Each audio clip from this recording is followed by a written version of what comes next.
Isa sa mga paksa sa life and works of Dr. Jose Rizal ay itong Intra-Clergy Conflict and Cavite Mutiny.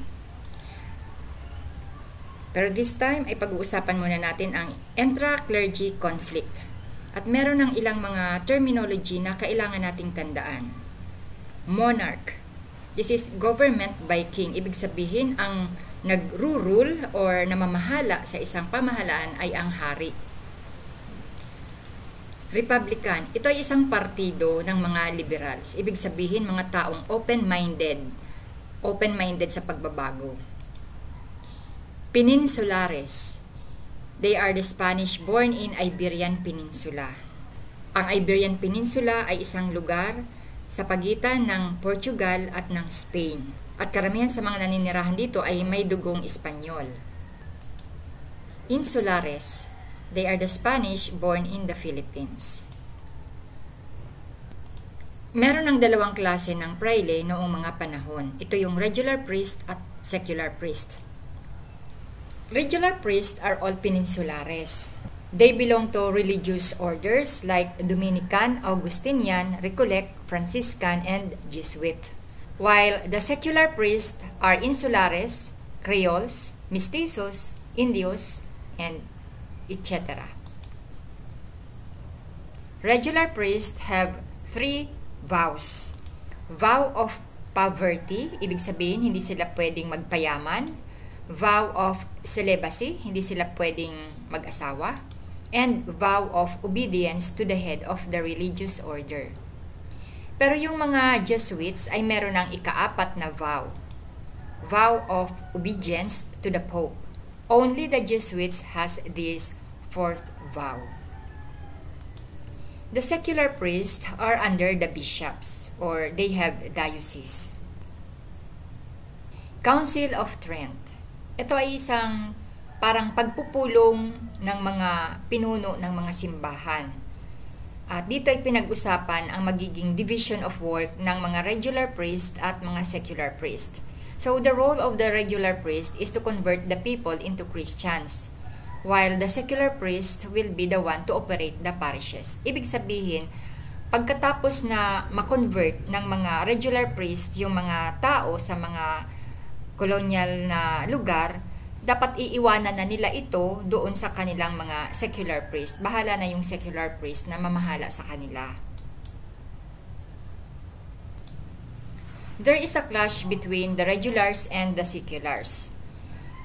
Etong may mga religious orders na Dominicans, Augustinians, Recollects, and Franciscans ay ayaw nilang maanberan ng Pope. So, hindi nila susundin ang mga archbishops. Kaya kahit sabihin ng archbishops na ibigay na ninyo yung mga parishes dun sa mga seculars, ay hindi sila papayag, wala silang pakialam. While the Jesuits says that they are not friars because they have the 4th vow. Then ito pa, Patronato Real or in English, Royal Patronage.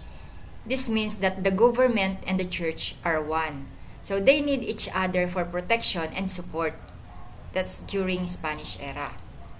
In 1768, there was a misunderstanding between King Charles II of Spain and Pope Clement XIII. At dahil dyan ay napag-initan ng pamahalang Espanyol ang mga Jesuita dahil sa kanilang ika-4th vow.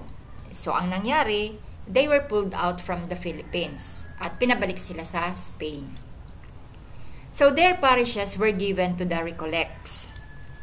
The parishes of Recollects were handled by the seculars. Kasi syempre, nagkaroon ng bakante. So, binigay na yun sa mga seculars. Dream come true yun for the seculars. Ang magkaroon ng parishes. In 17th century, there are already revolts that happened in the Philippines which have religious origin. So, yung Babaylan, ito yung mga shamans of the various ethnic groups in the Philippines during the pre-colonial period were not in favor of the priests taking over their roles. Siyempre, dahil nung una, sa kanila lumalapit yung mga tao para humingi ng advice. So, nandun yung kanilang control sa mga decision making ng mga tao. Tapos, biglang nalipat ngayon dun sa mga praile. So, yung iba, ayaw nilang mawala sa kanila yung ganung power. So in 1622, pinamunuan ni Bangkao ng Leyte ang isang revolt with religious origin. In 1650, pinamunuan ni Sumuroy ng Samar. And in 1663, pinamunuan ni Tapar ng Panay. And later on ay pinagpatuloy ang mga ganitong revolts which has religious origin ni Hermano Pule. So since 1565, the Spanish ruled the Philippines through Mexico. At dahil dyan ay meron ng galleon trade. So during the 19th century, liberal ideas in Europe affected the colonies of Spain. So nung meron ng galleon trade, ito ay dumadaong yung barko dun sa Acapulco, Mexico, and then papunta ng Manila. Kaya tinatawag yun na Acapulco-Manila galleon trade. In 1810, Padre Miguel Hidalgo led the revolution in Mexico against the Spanish government.